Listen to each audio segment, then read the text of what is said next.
Hi everyone, all the NEET aspirants. Today we have Gautam with us. He is one of the toppers who has scored a very good number in NEET exam. So let's talk to him. Hi Gautam. Hello, my name is Gautam Prajapati, and I scored 620 marks in NEET 2020, and right now I'm pursuing a first year MBBS degree from Chhatrapati Shivaji Maharaj Medical College from Kalwa. Oh, nice. Okay, so let's get into the question. How did you start preparing NEET? Like, did you start preparing NEET from 11th standard or from 12th standard? अगर NEET exam clear करना है तो 11th का base होना बहुत जरूरी है। Most of the people ऐसे सोचते हैं कि 11th हम मजे में उड़ा देते हैं, फिर उसके बाद में हम 12th से पढ़ाई स्टार्ट करेंगे। तो नीट के लिए 11th 12th जितना जरूरी है उतना ही 11th भी जरूरी है। तो 11th से ही प्रिपरेशन स्टार्ट करना पड़ेगा सभी को। हाँ, वो तो है। And how would you avoid silly mistakes? Like आप पेपर देते रहोगे, तो उसमें जो silly mistakes होती है, तो आप वो कैसे कोशिश करते हैं कि आप वो अवॉइड कर सको? सिली मिस्टेक्स अवॉइड अगर हमें करना है तो सबसे जरूरी है जो भी चीज हम पढ़े उसका प्रॉपर उसे रिवीजन टाइम टू टाइम उसे दे। जैसे कि अगर हमने एक कोई भी चैप्टर पढ़ा है तो उसका प्रॉपर टाइम टू टाइम अगर हम उसे रिवाइज करेंगे और रिवीजन के साथ साथ हर एक चैप्टर का पढ़ा हुआ मतलब क्वेश्चन सॉल्विंग इज मस्ट। आपको प्रॉपरली क्वेश्चन सॉल्व करना पड़ेगा। मतलब जैसे कि आपने आज कोई भी एक पर्टिकुलर चैप्टर पढ़ा, जैसे कि लेट्स से केमिस्ट्री का, सो वो केमिस्ट्री का चैप्टर पढ़ने के बाद आपको कैसे पता चलेगा कि आपने कैसे उस चैप्टर के लिए मतलब आप बहुत अच्छे से पढ़ा है या नहीं पढ़ा। तो उसके लिए आपको क्वेश्चन सॉल्विंग मस्ट है, और क्वेश्चन सॉल्विंग के साथ सबसे जरूरी है टाइम मैनेजमेंट। टाइम मैनेजमेंट बहुत जरूरी है। Okay. तो टाइम और मैनेजमेंट जैसे कि हर एक क्वेश्चन को हमें पर्टिकुलर एक टाइम देना पड़ता है। ओके, तो टाइम मैनेजमेंट सबसे जरूरी है। तो ओके, सिली मिस्टेक्स अवॉइड करने के लिए सबसे जरूरी है आप हर एक क्वेश्चन को प्रॉपर टाइम देकर सॉल्व करें, और प्रॉपर मतलब सबसे जरूरी है सिली मिस्टेक्स के लिए प्रॉपर क्वेश्चन रीड करें। हुँ। जब तक आप प्रॉपरली क्वेश्चन को रीड नहीं करोगे आप गलतियां हर बार करते जाओगे। और अभी जैसे दूसरे अभी नीट 2021 आने वाला है, पर डेट्स अनाउंस नहीं है, पर नीट 2021 आने वाला है। तो व्हाट आर योर टिप्स और what are your saying to the students कि वो लोग कैसे रिवाइज करें? अब तो खाली 3 महीने बाकी है। तो हाउ शुड हाँ, दे रिवाइज फॉर देयर नीट 2021? सबसे पहले प्रॉपर नोट्स बनाए हुए होने चाहिए उनके पास, हर एक चैप्टर के प्रॉपर नोट, जिससे वो क्विक रिवीजन कर सके। ओके, क्योंकि अभी 3 महीने बचे, जैसे कि आपने अभी कहा, तो 3 महीने में ऐसे तो हम कर नहीं सकते कि एक एक चैप्टर पूरा पूरा वापस रीड करें। सो अगर उन्होंने प्रॉपर नोट्स बना रखे हैं तो उन नोट से वो प्रॉपरली हर एक गो थ्रू करेंगे। जैसे कि फिजिक्स के लिए पूरा एक फॉर्मूला का चार्ट होना चाहिए, उस हर एक फॉर्मूला के उसके पास इफ एंड बट होना चाहिए, मतलब ये फॉर्मूला कब यूज कर सकते हैं कब नहीं। सबसे जरूरी चीज है फिजिक्स में जो होता है मोस्टली बच्चे गलती करते हैं, उसका एक ही रीजन है कि वो जो फॉर्मूलेस होते हैं उसकी उनको कंडीशन नहीं पता होती है। जैसे कि कोई भी एक फॉर्मूला हमें यूज करना है तो फिजिक्स हमें उसके लिए एक प्रॉपर कंडीशन देता है कि in such conditions you can use this formula, this formula. Otherwise you can't use. हाँ, तो वो जरूरी है सभी का। और हर एक चैप्टर का फॉर्मूला वाइज बुक अगर मैंने एक नोट छोटा सा बना रखा है तो वो भी हमारे लिए काफी हेल्पफुल होता है लास्ट के डेज के लिए। मतलब जैसे कि कुछ 4-5 दिन पहले मुझे फिजिक्स पूरी रिवाइज करनी है तो हम पूरा रिवाइज नहीं कर सकते। सबसे जरूरी चीज हाँ, यही है कि हमारे पास वो बुक है तो हम फटाफट वो फॉर्मूलेस देखेंगे, और सब मेन चीज वो फॉर्मूले की कंडीशन और एक्सेप्शन, कि कौन से एक्सेप्शन मतलब कब हम ये फॉर्मूला नहीं यूज कर सकते हैं और कब कब हम यूज ये कर यूज कर सकते तो हैं। हाँ, तो वो जरूरी है। और बायोलॉजी के लिए प्रॉपर आपको हर एक पॉइंट्स टिप पे होना जरूरी है। मतलब ऐसा है कि आप देख मतलब क्वेश्चन को देखने के बाद आप 4 ऑप्शन देखना नहीं है, आपको आंसर पता होना चाहिए। आप 4 ऑप्शन में से वो आंसर ढूंढ के निकालो। इतने बार आपको उसको प्रॉपर रिवाइज करना पड़ेगा। तो सबसे इंपॉर्टेंट फैक्टर यही आता है कि रिवीजन। और अगर आप कोई चैप्टर या कोई टॉपिक पहली बार पढ़ रहे हैं, तो उसको कैसे पढ़ना चाहिए? मतलब जो अभी जो स्टार्ट कर रहे हैं 11th वाले, जो नीट के लिए प्रिपेयर कर रहे रहेंगे, उनके लिए अगर वो लोग अभी स्टार्ट कर रहे हैं, तो उनको कैसे पढ़ना चाहिए? क्या इम्पोर्टेंट याद रखना चाहिए उनको कि मुझे ये पॉइंट याद रहे, तो मुझे नीट में काम आएगा? हाँ, तो उसके लिए सबसे ज़रूरी चीज़ है कि मतलब अगर वो किसी मतलब सेल्फ स्टडी कर रहे हैं, तो सेल्फ स्टडी करने के लिए सबसे ज़रूरी चीज़ यही है कि आप जब भी मतलब कोई भी बुक पढ़ रहे हो, तो उस बुक को पढ़ने के साथ-साथ आपको पता होता है, जैसे कि हम कोई एक चैप्टर पर्टिकुलर रीड कर रहे हैं, तो हुँ, उस चैप्टर को रीड करते समय हमें आइडिया लग जाता है कि ये पॉइंट जो है वो इम्पोर्टेंट है और ये पॉइंट इम्पोर्टेंट नहीं है। तो मतलब जैसे कि ये कोई भी चैप्टर स्टार्ट किया तो आपको एक ब्लैंक पेज लेकर बैठना है, नोटबुक ले लो या कुछ भी ले लो। तो जैसे-जैसे आप रीड करते जाओगे, जो-जो इम्पोर्टेंट पॉइंट्स मिले उसको लिख लेना है। लिखने के बाद जैसे ही आपने वो पर्टिकुलर चैप्टर कंप्लीट कर लिया, तो करने के बाद फिर आपको हर 1-2 दिन में मतलब आज मैंने अगर वो चैप्टर पढ़ा है, तो हुँ, आज के आज मुझे शाम से मतलब रात को सोने से पहले उसको एक बार रीड कर लेना है वापस से एक बार। देन नेक्स्ट डे मॉर्निंग वापस मुझे उसको एक बार पढ़ लेना है क्योंकि चैप्टर पढ़ने के बाद मोस्टली वो 2 से 3 दिन तक ऐसा होता है कि हमें वो याद रहता है और फिर उसके बाद में बच्चे का ये कहना होता है कि हम भूल गए। तो वो हुँ, भूल इसीलिए जाते हैं कि वो बस उस पर्टिकुलर टाइम के लिए उन्होंने वो पढ़ा होता है, देन उसको वो मतलब ऐसे ही छोड़ रिवाइज़ देते हैं। नहीं करते। हाँ, रिवाइज़ नहीं करते, तो रिवीजन फैक्टर सबसे मस्ट है। आपने जैसे मेरा एक्चुअली जैसे मैं अपना बताऊँ तो मेरा ये आदत था कि आज मैंने कोई एक चैप्टर पढ़ा, तो हुँ, वो चैप्टर पढ़ने के बाद मैं उसका सारा इम्पोर्टेंट पॉइंट्स लिख के लिया, फिर शाम को सोने से पहले वापस एक बार उसको पढ़ता था। हुँ, ताकि मैंने आज जो भी पूरे दिन भर में पढ़ा है, वो एक बार सोने से पहले एक बार मैंने उसको रीड लगा लिया। देन नेक्स्ट डे मॉर्निंग उठने के बाद सबसे पहला मेरा काम यही होता था कि उसको एक बार फिर देख लूँ कि कल पूरे दिन भर में मैंने जो भी पढ़ा था, वो मुझे याद है कि नहीं। हुँ, फिर वापस से दू नेक्स्ट डे सोने से पहले फिर उसको एक बार देख लेता था। ऐसा पूरे हफ्ते भर में अगर हम 2 से 3 बार उस पर्टिकुलर चैप्टर की रिवीजन ले लें और फिर वापस मंथ के एंडिंग में फिर से एक बार उस चैप्टर को देख लें, तो मैं एज़ पर माय मतलब अच्छा है कि वो चैप्टर फिर एक बार माइंड में सेट हो गया फिर नहीं भूल सकते। जैसे कि मेरे अभी भी बहुत सारे ऐसे टॉपिक्स हैं जो कि मैं भूल ही नहीं पा मतलब मैं कोशिश करूँ भूलने की फिर भी नहीं भूल सकता क्योंकि इतने नंबर ऑफ टाइम्स मैंने मैं रिवाइज़ रिवीजन कर की है। लें। सो हाँ, रिवीजन फैक्टर मस्ट। ओके। और जो बायोलॉजी है तो उसमें हर एक लाइन मतलब बायोलॉजी में तो कहते हैं हर एक टर्म इम्पोर्टेंट है। तो हाँ, वो हर एक कैसे टर्म लर्न हाँ, वो कैसे लर्न करना चाहिए? वो उसका उसका तो कोई रीज़न मतलब कोई एक ऐसा गुरु मंत्र टाइप तो नहीं है। मतलब आपको उसको बार-बार रिवाइज़ करना होगा। मतलब जैसे कि मैं कोई भी चीज़ होता था, तो मैं उसको मतलब मेरी एक ही आदत होती थी कि मैं उसको रिवाइज़ करते रहता था और जब भी मुझे कोई खाली टाइम मिले, जैसे कि मतलब मैं जस्ट ऐसे ही बैठा हूँ, फ्री बैठा हूँ, तो मैं क्या करता था एक ब्लैंक पेज लेता था और उसपे जस्ट ऐसा लिखना स्टार्ट कर देता था, कि मैंने उस पर्टिकुलर चैप्टर में क्या पढ़ा था। तो मैं वो लिख-लिख कर देखता था, फिर ऐसा याद आता था कि यार मैं ये कुछ तो भूल रहा हूँ। तो हुँ, तुरंत फिर उसी दिन, उसी समय मतलब फिर वापस से वो चैप्टर खोला और देखा अरे हाँ, ये चीज़ मैं भूल रहा था। तो मतलब राइटिंग वर्क मतलब जो आपने पढ़ लिया है और बायो एक ऐसी चीज़ है जिसको आपको अगर याद रखना है, तो आपको उसको बार-बार पढ़ना करना पड़ेगा। पड़ता है। मैं हर एक लाइन में सिर्फ़ एक ही चीज़ बोल रहा हूँ, revision is must. Revision. So revision का बहुत ही ज़्यादा मतलब ये रोल है जो मेरे लिए था मतलब मैं तो ऐसे करता था बायो का ऑलमोस्ट मैं अगर कंप्लीट करने जाऊँ तो मैंने इतने बार पढ़ लिया था कि बायो मेरी कभी भी आज जितने भी मैंने टेस्ट दिए हैं, कभी भी मेरा 25 मिनट्स 30 मिनट्स से ज़्यादा कभी नहीं गया। हाँ, अगर इफ इन केस जेनेटिक्स वगैरह चैप्टर में आ रहा है, इवोल्यूशन आ रहा है टेस्ट में, सो इट वो 40 मिनट्स चले जाता था, लेकिन 30 मिनट्स से ज़्यादा कभी नहीं गया। इवन नीट में भी मेरा वही टाइम था। तो उसके लिए यही था कि मतलब क्वेश्चन पढ़ने के बाद 4 ऑप्शन में से नहीं ढूँढना है क्या आंसर है। हमें पता होना चाहिए क्या आंसर है और वो 4 ऑप्शन में बस उसको ढूँढ के उसको क्लिक करना है। मोस्टली बच्चे बोलते हैं मुझे बायो में ही 1 घंटा लग गया, 1.5 घंटा लग गया, फिर फिज़िक्स के लिए टाइम ही नहीं बचा। तो फिज़िक्स के लिए ट और फिज़िक्स एक ऐसी चीज़ है फिज़िक्स और फिज़िकल केमिस्ट्री जिसके लिए आपको टाइम बचाना पड़ेगा। ती ऑलमोस्ट 180 मिनट्स का पेपर होता है। तो 180 मिनट्स में से बायो को अगर आप और बायो को 25-30 मिनट्स में आप सॉल्व कर देते हो एंड इनऑर्गेनिक केमिस्ट्री और ऑर्गेनिक केमिस्ट्री जो कि पूरी थियरी बेस है। तो हुँ, उसमें ऐसा होता है कि कोई दिमाग नहीं लगाना। अगर आपने पढ़ा है, तो आपको उसका पर्टिकुलर आंसर पता होगा, नहीं पढ़ा है तो आप उतना कुछ भी कर लो आपको वो नहीं मतलब याद आने वाला है। तो ये दोनों मिला के मेरे हिसाब से 1 ऑवर 15 1 ऑवर 20 मिनट्स में सॉल्व हो जाना चाहिए। मतलब inorganic chemistry, organic chemistry and biology. Then उसके बाद जो भी टाइम बच रहा है, उसको फिजिक्स और फिजिकल फिजिकल केमिस्ट्री के लिए केमिस्ट्री। इन्वेस्ट कर सकते हैं क्योंकि वो सॉल्विंग वाला पार्ट, उसको टाइम लगेगा ही लगेगा, कुछ भी कर लो आप। तो बायो में ही अगर आप 1 घंटा, 1.5 घंटा दे देते हो, तो हुँ, फिर टाइम ही नहीं बचता। फिर उनका यही होता है कि यार टाइम नहीं था, पेपर सॉल्व नहीं हो पाया इसीलिए कुछ नहीं हो पाया। मुझे तो फिजिक्स आती थी। आने से नहीं होगा, टाइम मैनेजमेंट ज़रूरी है, कि आप कितने टाइम में किसको क्या सॉल्व कर रहे हो, वो ज़रूरी है।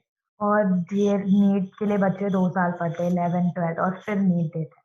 तो ये जो 2 साल है, उस 2 साल में कैसे मोटिवेट रहने का, लाइक हर रोज पढ़ना, हर रोज रिविजन करना, वो कैसे उतना मोटिवेशन। मोटिवेशन के लिए सबसे जरूरी है हर रोज हमें, देखो जो भी इसके लिए पढ़ रहे हैं नीट के लिए, सो उसमें दो तरह के लोग होंगे। एक तो वो जो खुद विलिंग होंगे, और जो दूसरे जो पेरेंट्स के वजह से कर रहे होंगे। तो जो पेरेंट्स के वजह से कर रहे हैं उनका तो कुछ कर ही नहीं सकते, उनका ना मैं कुछ बता पाऊंगा ना आप कुछ बता पाऊंगा। लेकिन जो खुद से विलिंगनेस है कि मुझे डॉक्टर बनना है, तो उन्होंने कभी तो सोचा होगा कि मुझे क्यों डॉक्टर बनना है। हाँ। सो पूरे जर्नी में उन्हें बस हर रोज यही याद करना है कि मैंने डॉक्टर बनने का क्यों सोचा था, क्या रीजन था जिसके वजह से मैंने ये डिसाइड किया था कि मुझे डॉक्टर बनना है और उसके लिए मुझे नीट के लिए प्रिपेयर करना होगा।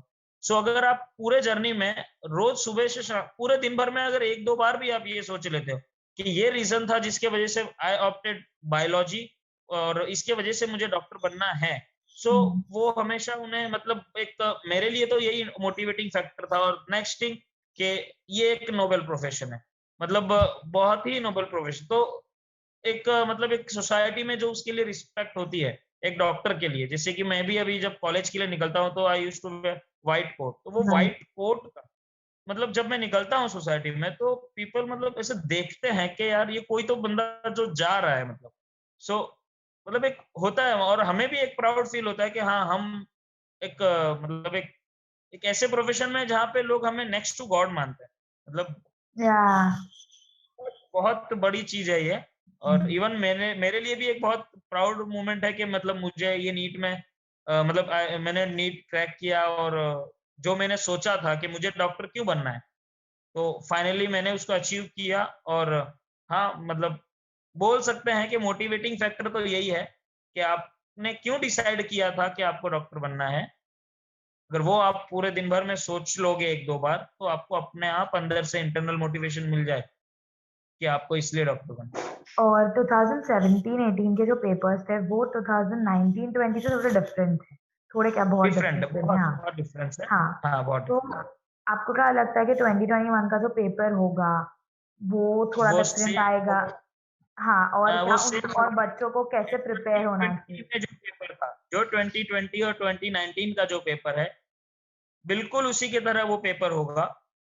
कोई भी उसमें चेंजेस नहीं होगा क्योंकि आपको भी पता है जो ये कोविड पेंडेमिक का जो सिचुएशन चल हम्म। रहा है, मतलब जो कंडीशन चल रही है, हाँ। इसके वजह से मोस्टली बच्चे नहीं पढ़ पा रहे हैं, कॉलेजेस स्कूल बंद है। सो मतलब एनटीए वाले भी जानते हैं कि बच्चों की अच्छे तरह से पढ़ाई नहीं हो पा रही नहीं है। हो पा रही है। सो पेपर का जो लेवल होगा वो डेफिनेटली वैसा ही होगा जैसे 2020 का था और 2019 का था। So okay. हम एक्सपेक्ट नहीं कर सकते हैं कि जो 2017 और 2016 का, मुझे हम्म। आज भी याद है जो 2016 का जो पेपर में अगर मैं जब मतलब लास्ट ईयर के जब क्वेश्चन सॉल्व करते थे, हाँ। तो 2016 का पेपर ऐसा था कि उस समय बच्चे को अगर 450 460 मार्क्स भी थे तभी भी उसको मेडिकल गवर्नमेंट कॉलेज मिल गया था, क्योंकि वो पेपर वैसा ही था 2016 का। हम्म। बट वैसा पेपर अब नहीं आ रहा है। 2019 में भी पेपर वो लिटिल बिट मतलब इजी था, या। 2020 का भी इजी था और 2021 भी इजी ही होगा। मतलब और हाँ। बेसिक्स अगर स्ट्रांग है तो हो जाए। सबसे जरूरी चीज बच्चे क्या करते हैं, बहुत हाई लेवल के क्वेश्चन सॉल्व करने जाते हैं और मतलब वो बेसिक रह बेस जाता है। छोड़, हाँ बेस छोड़ देते हैं। और वो मतलब बहुत सारी बुक्स हैं जिसका नाम तो नहीं लेना चाहूंगा, लेकिन वो अलग अलग उस इतने इतने लेवल पे जाके तैयारी करते हैं, हम्म। जबकि इतने लेवल की जरूरत ही नहीं है। आप 2020 का पेपर देखो, 2019 का पेपर देखो, उसमें यहाँ से वो क्वेश्चन पूछ रहे हैं। और मेरे भी काफी फ्रेंड्स थे जो कि यहाँ के तैयारी करते थे, वो आज भी उनका सिलेक्शन नहीं हो पाया। क्यों? क्योंकि उन्होंने बेसिक्स पर ध्यान नहीं दिया। सो मैं तो यही कहना चाहूंगा कि पहले बेस पर ध्यान दो, देन उसके बाद में टाइम बच रहा है तो आप थोड़ा ऊपर जा सकते ओके। एंड अगर आपको आपका नीट फिर से देने मिले, तो what mistakes will you avoid? मतलब आप कौन सी मिस्टेक्स नहीं करना चाहोगे जो आपने, आपको लगता है आपने की नीट एग्जाम में इस साल 2020 में?